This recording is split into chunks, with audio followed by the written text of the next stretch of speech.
नमस्कार दोस्तों, मैं आरुष साग आपका स्वागत करता हूं टीआईयू विजन 2.0 में।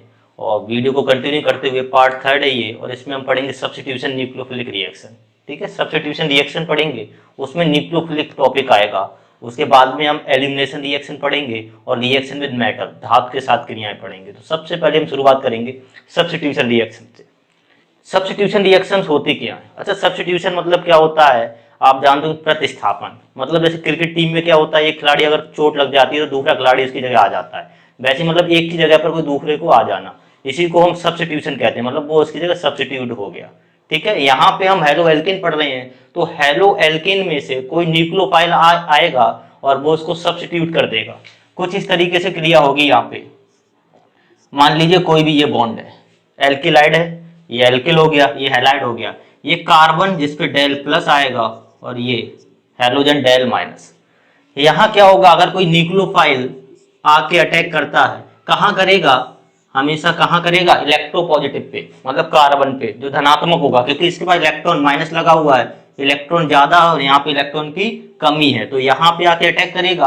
और अटैक करेगा तो ये यहाँ पे विद्युत ऋणात्मक मतलब इलेक्ट्रोनेगेटिव कौन है? हैलोजन। हैलोजन इनके दोनों इलेक्ट्रॉन को अपनी ओर खींच लेगा, और जब यहाँ इलेक्ट्रॉन को खींच लेगा तो इस पे प्लस आ जाएगा, और इनको इलेक्ट्रॉन देने के लिए ये बॉन्ड इसके साथ बनाने के लिए तैयार है।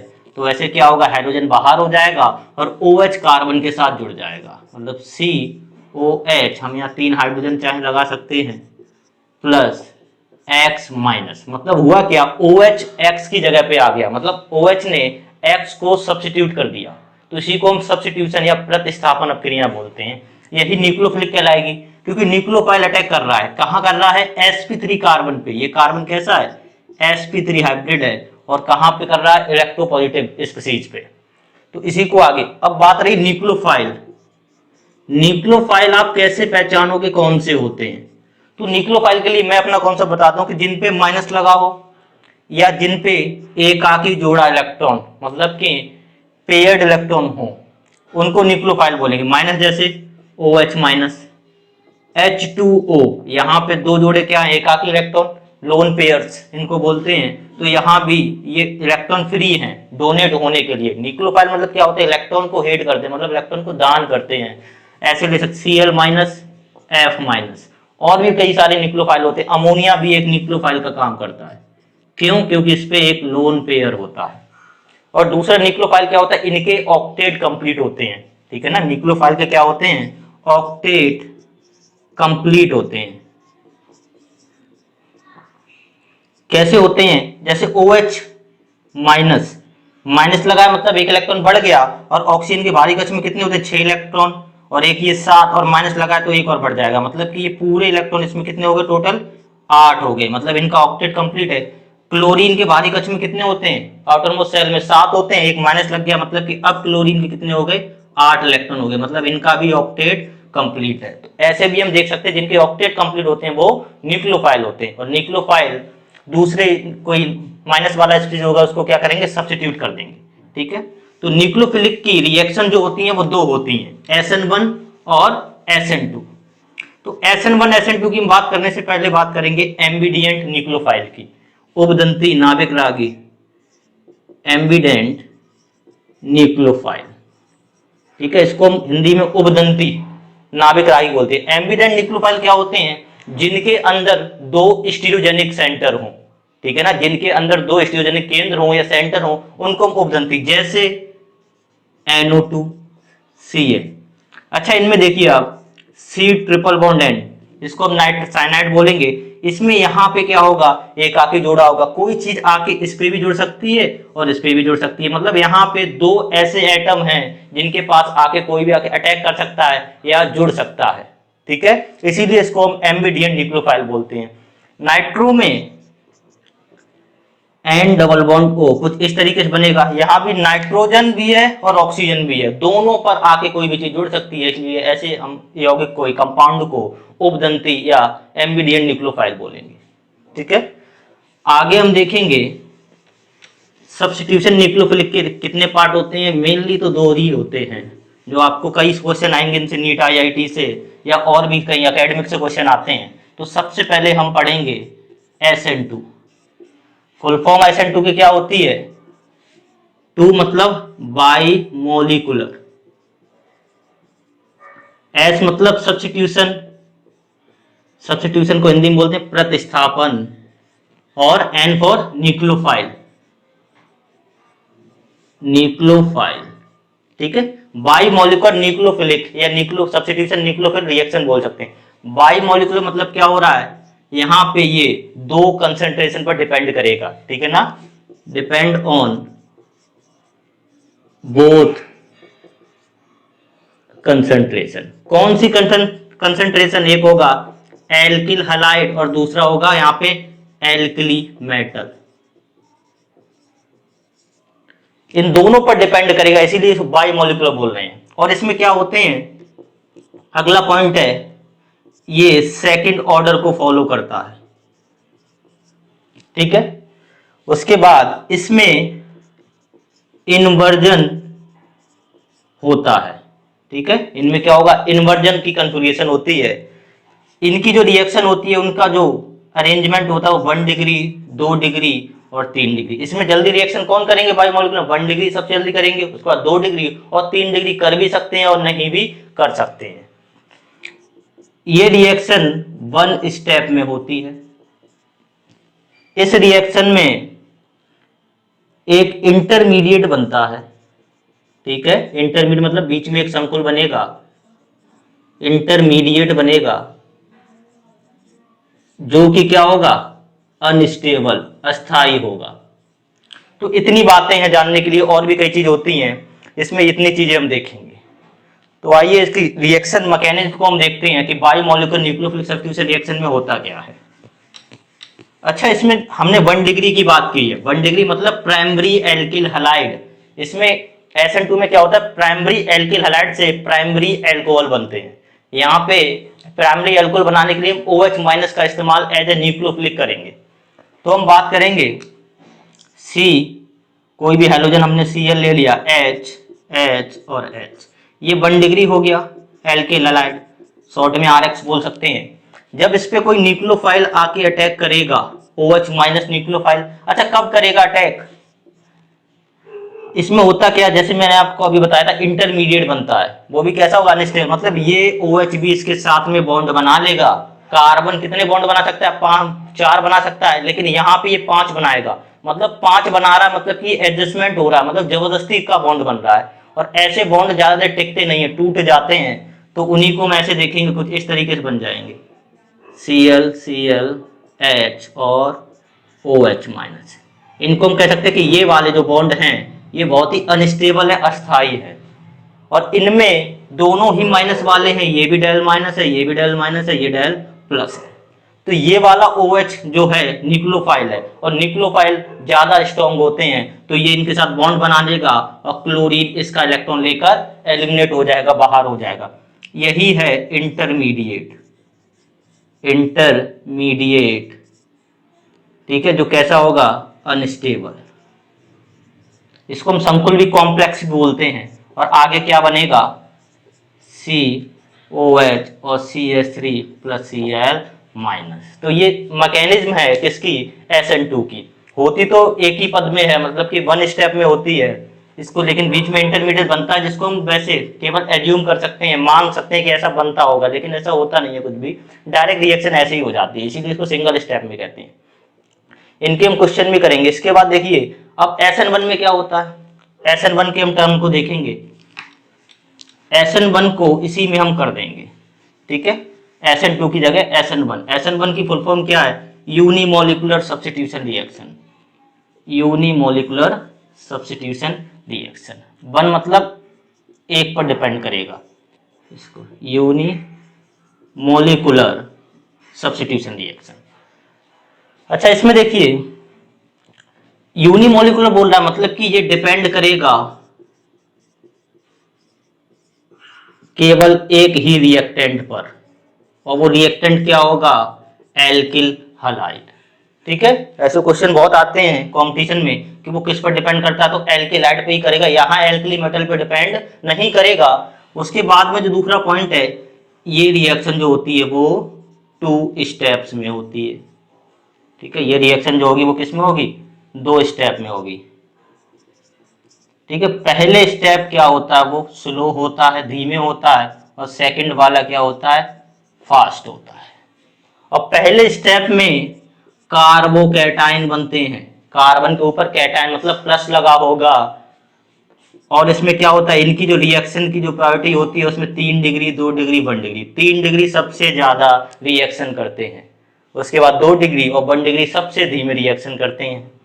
इसमें क्या होता है, रेसमिक मिक्सचर बनता है, रेसमिक मिक्सचर बनता है। ठीक है, रेसमिक मिक्सचर मतलब क्या होता है, जिसमें डीएल वाली कॉन्फ़िगरेशन बने, जिनमें 50-50% हो, दोनों का बराबर मिक्सचर हो, मतलब कि दोनों पर डिपेंड कर रहा हो या एक से दूसरे को कैंसिल आउट कर दे। आगे हम बात करेंगे, ये फर्स्ट ऑर्डर रिएक्शन को फॉलो करता है। ठीक है, फर्स्ट ऑर्डर में रिएक्शन को फॉलो करता है। फर्स्ट ऑर्डर में क्या होता है कि वो एक ही कंसंट्रेशन पर डिपेंड करता है, सेकंड ऑर्डर में वो दोनों कंसंट्रेशन पर डिपेंड करता है। तो इतने मेन पॉइंट हैं जिनको हम समझ सकते हैं। आगे इसमें क्या होता है, इनमें रीअरेंजमेंट होता है, इनमें एटम के बीच में क्या होगा, रीअरेंजमेंट, मतलब कि वो सफल होंगे। यहां पर हम ऑप्टिकल आइसोमेरिज्म की आगे बात करेंगे, वहां पे आप समझेंगे रीअरेंजमेंट होता क्या है। ठीक है, अब इसकी हम मैकेनिज्म देखते हैं, इसकी मैकेनिज्म क्या होती है, ये होती कैसे है। तो सबसे पहले SN1 रिएक्शन होता क्या है उसको हम शॉर्ट में देख लेंगे कि इसमें क्या होता है, 3 डिग्री एल्किल हलाइड से 3 डिग्री एल्कोहल बनते हैं। ठीक है, तृतीयक एल्केलाइड से तृतीयक एल्कोहल का निर्माण होता है। कैसे होता है इसको हम देखते हैं। यहाँ पे हमने ऐसे ले लिया, कोई भी कंपाउंड है, CH3 CH3 CH3 और Cl, ये कैसा है, 3 डिग्री एल्केलाइड है। और जब इस पर कोई न्यूक्लियोफाइल आके अटैक करेगा तो ये अपने इलेक्ट्रॉन लेकर चला जाएगा। ठीक है, इसमें क्या होता है, पहले पद में कार्बोकैटायन बनता है, ये फर्स्ट स्टेप है। ठीक है, ये क्या है, स्टेप फर्स्ट है। इसमें क्या होता है, पहले पद में कार्बोकैटायन, ये स्लो होगा, धीमे होता है। जब ये इनके दोनों इलेक्ट्रॉन कार्बन के ले गया तो इस कार्बन पे इलेक्ट्रॉन की कमी हो जाएगी, और कमी हो जाती है तो क्या आता है, धन का आवेश, मतलब कि पॉजिटिव का। तो C+ ऐसे आ गया, CH3 CH3 CH3, ये लेकर चला गया तो इसका इलेक्ट्रॉन ज्यादा हो गया, मतलब कि Cl-। तो इतनी तो क्रिया पहले पद में होती, इसी को कहते हैं कार्बोकैटायन। ठीक है, कैटायन मतलब क्या होता है, प्लस, और कार्बन के ऊपर प्लस लगा इसलिए इसको कार्बोकैटायन बोला है। दूसरे पद में इसी कार्बोकैटायन पे न्यूक्लियोफाइल का अटैक होगा, न्यूक्लियोफाइल आके इसके साथ। अच्छा, इसको भी देखिए, देखिए न्यूक्लियोफाइल क्या है, माइनस का, ये प्लस का, इनके बॉन्ड एक कम हो गया, मतलब ये भी चाह रहा होगा कोई इसके साथ बॉन्ड बनाए, और ये भी चाह रहा है कि ये भी किसी से बॉन्ड बनाए, दोनों अकेले हैं तो ये इसके साथ आके, इसका इलेक्ट्रॉन ज्यादा है, इसका इलेक्ट्रॉन कमी है, तो सीधा आके यहाँ पे जुड़ जाएगा। इससे दोनों ही स्टेबल स्पीसीज बनेंगी, और क्या, 3 डिग्री एल्कोहल बन जाएगा, तृतीयक एल्कोहल। और ये जो रिएक्शन होती है, ये प्रोसेस होता है, वो बहुत तेज होता है, मतलब फास्ट प्रोसेस होता है। तो ये इसकी मैकेनिज्म है, किसकी, SN1 की।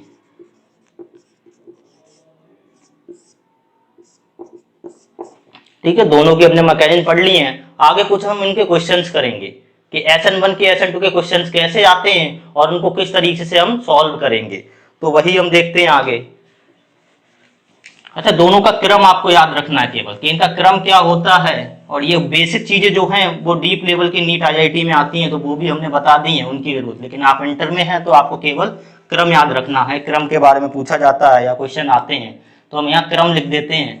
SN1 का जो क्रम होता है 3 डिग्री, 2 डिग्री और 1 डिग्री, और SN2 का जो क्रम होता है एकदम उल्टा होगा, 1 डिग्री, 2 डिग्री और 3 डिग्री। क्वेश्चन कुछ ऐसे है कि SN2 में कौन जल्दी फास्ट रिएक्शन करेगा। ठीक है, SN2 में कौन जल्दी फास्ट रिएक्शन करेगा, SN2 का ये क्रम है। तो क्वेश्चन कुछ इस तरीके से, हमने एक आपको दे दिया Br CH3 CH3H, और दूसरा दे दिया C यहाँ Br H, ये 2 ऑप्शन हैं आपके पास।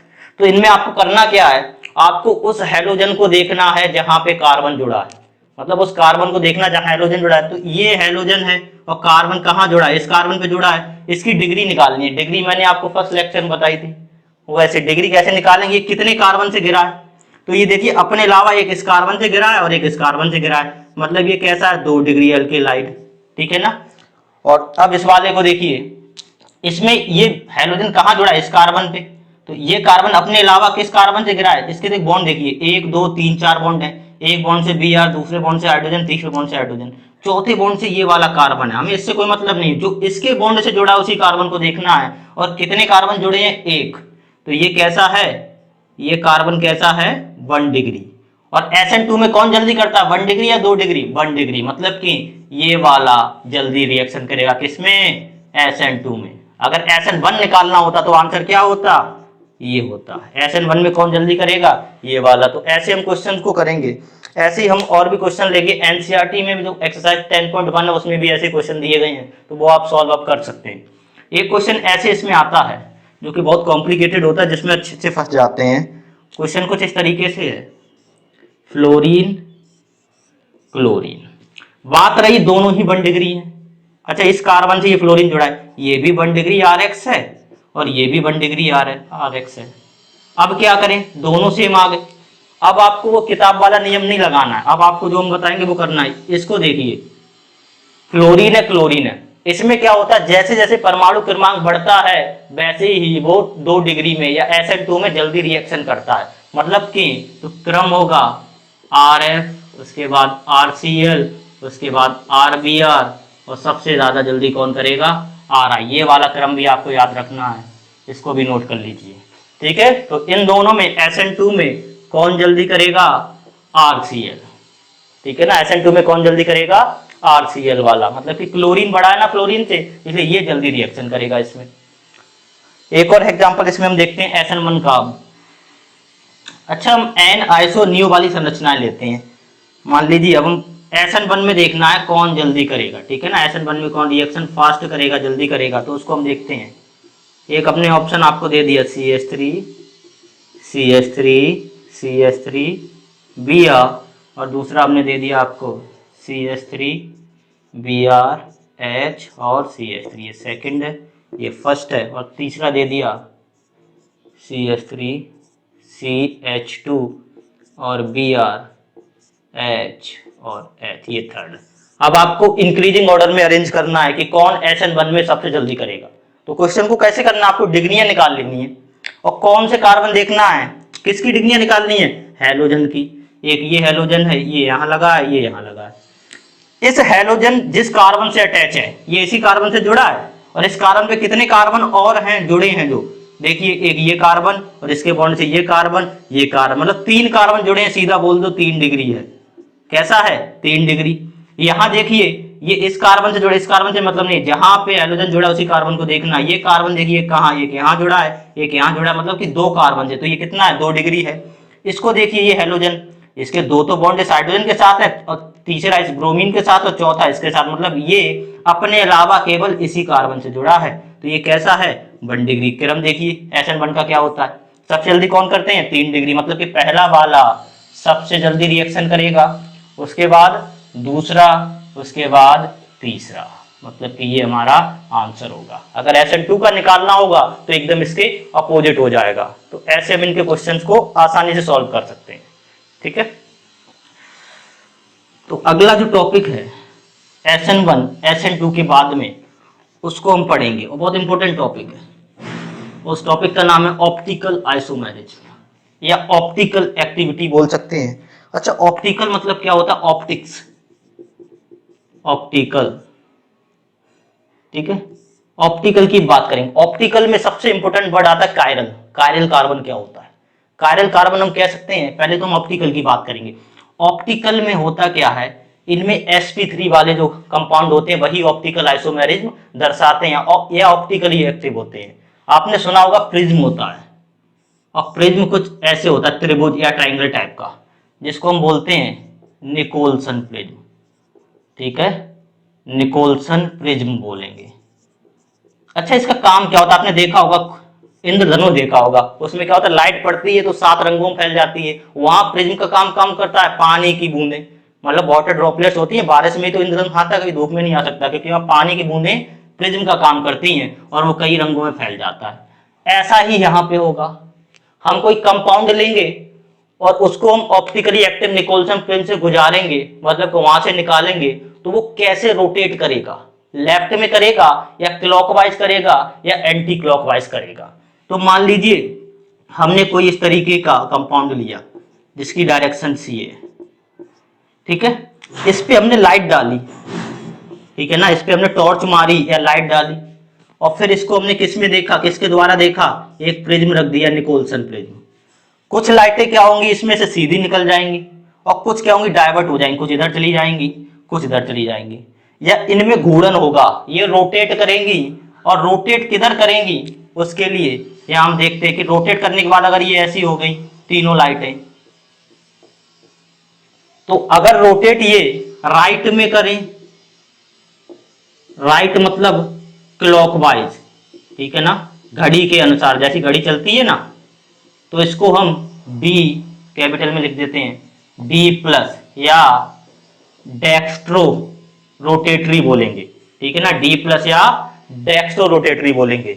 और अगर ये लेफ्ट में करती हैं तो इसको हम एंटी क्लॉकवाइज भी बोल सकते हैं, एंटी क्लॉकवाइज, और इसको हम L माइनस या लीवो रोटेटरी बोलेंगे। तो इससे हम पता कर सकते हैं। आपको हम एक एग्जांपल दिखाते हैं जो कि आपकी बुक में नहीं है लेकिन हम बता दे रहे हैं हाई लेवल का। उसमें जैसे ये कायरल कार्बन है H, CH3 और OH।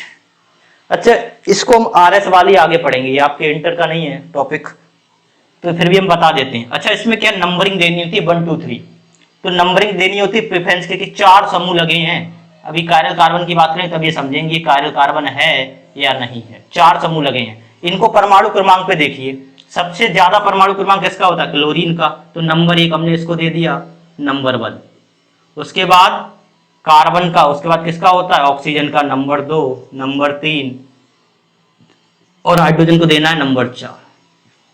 इसमें जो नियम होता है वो अगर 4 नंबर वर्टिकल पोजीशन पे आए सीधी वाली पे तो उसको हम 1 2 3 घुमाते हैं, और इस पर आए तो ऐसे उल्टे घुमाते हैं।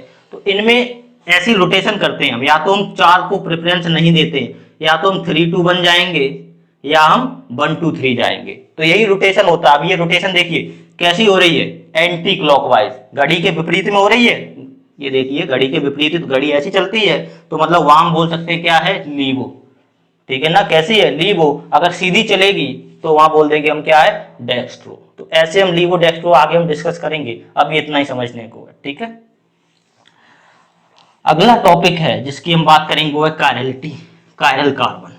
अच्छा, कायरल कार्बन होता क्या है, कायरल कार्बन को हम ऐसे देख सकते हैं जैसे हमारे ये दोनों हाथ हैं, ठीक है ना, इसकी हम शीशे में इमेज देखें तो क्या बनेगी, एकदम उल्टी बनेगी। हमको लगता क्या है, जैसे हम चेहरा देखते हैं ना शीशे में, हमें लगता है हमारा ही चेहरा दिख रहा है, लेकिन वो चेहरा कहते हैं ना इन्वर्ट होता है, एकदम उल्टा, क्योंकि वो शीशा क्या करता है, हमारी बॉडी इमेज, कभी पानी में देखो इमेज तो उल्टी दिखाई देती है, वैसे ही शीशा भी उल्टा कर देता है। तो मतलब होती क्या है कि जिसमें हम किसी चीज को देखें प्रिज्म में तो वहां पे एकदम उल्टा दिखाई दे, मतलब कि वो एक दूसरे से सुपर इम्पोजेबल, अध्यारोपित ना हो, उसी को हम कायरल या कायरलिटी कहते हैं। मतलब ऐसी इमेजेस, ऐसी पिक्चरें जो एक दूसरे पर अध्यारोपित ना हो। जैसे हाथ को देखिए कभी शीशे में, या हमारे इसमें सेल्फी में देखिए, या आप इसको सेल्फी में देख सकते हैं तो ये उल्टा दिखाई देगा, जो लिखा हुआ उल्टा, मतलब कि ये कायरल है, मतलब कि सुपर इम्पोज नहीं होगा। तो कायरल के लिए जो कंडीशन है हमारी, कायरल, ठीक है, कायरल को हिंदी में किरैल भी बोल देते हैं, दोज इमेजेस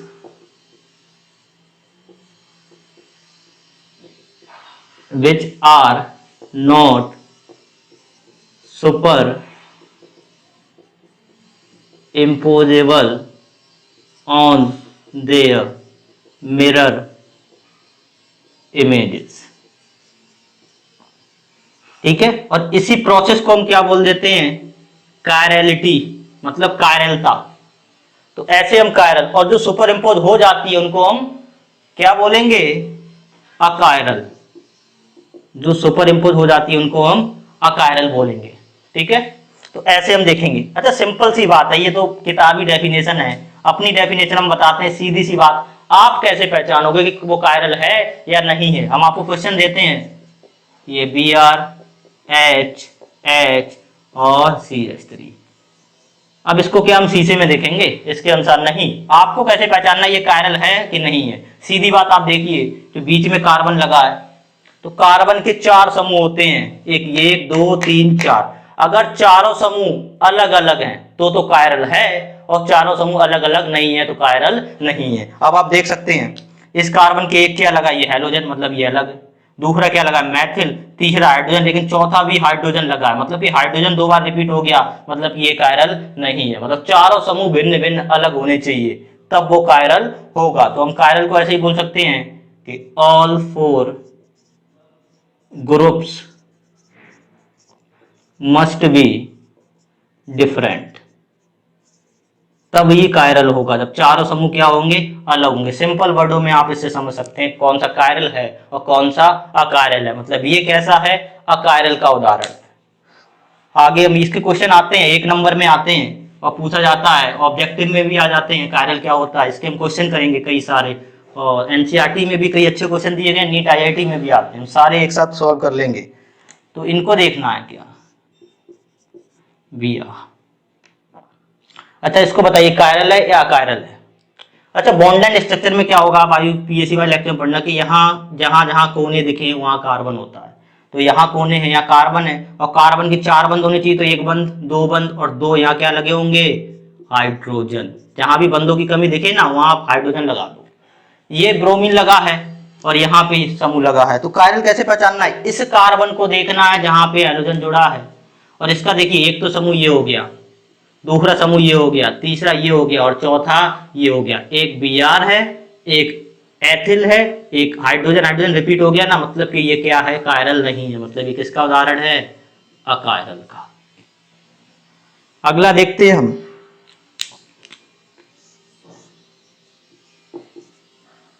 अच्छा इसमें क्या होता है, कार्बन हाइड्रोजन छुपे होते हैं, इनको हम बंध रेखा संरचना या बॉन्ड लाइन स्ट्रक्चर बोलते हैं। इसको देखिए, इसी कार्बन को देखना है यहाँ पे।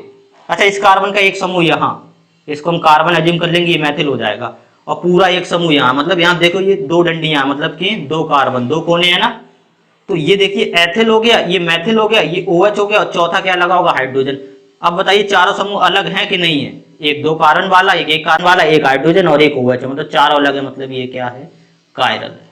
इसको हम कायरल कार्बन, और कायरल कार्बन ही ऑप्टिकल आइसोमेरिज्म दर्शाते हैं या शो करेंगे। ये बहुत इंपॉर्टेंट पॉइंट है, केवल कायरल कार्बन ही ऑप्टिकल आइसोमेरिज्म शो करेंगे या दर्शाते हैं, बाकी कोई ऑप्टिकल आइसोमेरिज्म नहीं दर्शाएंगे, ऑप्टिकल नहीं दर्शाएंगे। इनके लिए कंडीशन क्या होनी चाहिए, sp3 हाइब्रिड स्टेट होनी चाहिए। sp2 होगा तो उसमें ज्योमेट्रिकल आइसोमेरिज्म होगा, उसमें हम D और L या ऑप्टिकल आइसोमेरिज्म नहीं निकाल सकते। एक और देखते हैं इसमें हम, Br Cl H OH। अच्छा, इसमें बताइए कायरल कार्बन है कि नहीं है? यहाँ हाइड्रोजन होंगे। हमें इन कार्बन से कोई मतलब नहीं है, हमें मतलब उस कार्बन से होता है जहां पे ये हैलोजन लगाओ। हैलोजन कौन से होते हैं, कितनी बार बताया हमने, फिर कल बाहर आई आत्मा, मतलब फ्लोरीन, क्लोरीन, ब्रोमीन, आयोडीन, ये 4 हैलोजन है केवल। ये चीजें जहां लगी हो उसी कार्बन को देखना है, तो इस कार्बन पे ही तो लगी है। अब इस कार्बन के 4 बंध कौन कौन से, एक तो ये बंध है जिससे OH जुड़ा है, दूसरे बंध से हाइड्रोजन जुड़ा है, तीसरे बंध से ये पूरी श्रृंखला जुड़ी है, और चौथे बंध से ये Br जुड़ा है। अब बताइए चारों समूह अलग है कि नहीं, चारों अलग अलग है, मतलब कि ये कैसा है, कायरल कार्बन है। ठीक है ना, ये कार्बन कैसा है, कायरल कार्बन। तो कई सारे क्वेश्चन इनके दिए गए किताबों में, आप उसको सॉल्व कर लीजिए, कोई फंसता तो आप कमेंट बॉक्स में डालिए। ठीक है, वैसे तो फंसने वाला नहीं है, इसमें सिंपल सा टॉपिक है। आगे हम इसके क्वेश्चंस लगाएंगे, एनसीईआरटी का क्वेश्चंस कर सकते हैं। तो कायरल की बात हो गई, ऑप्टिकल आइसोमेरिज्म होगी। अगले लेक्चर में हम पढ़ेंगे एलिमिनेशन रिएक्शन। ठीक है, और आप इस कायरल के सारे क्वेश्चन लगा लीजिए, कोई क्वेश्चन फंसता तो कमेंट बॉक्स में डालिए, वीडियो को लाइक करिए, सब्सक्राइब करिए, और बेल आइकन को दबाना ना भूलें, और शेयर भी कीजिए। ठीक है, थैंक यू।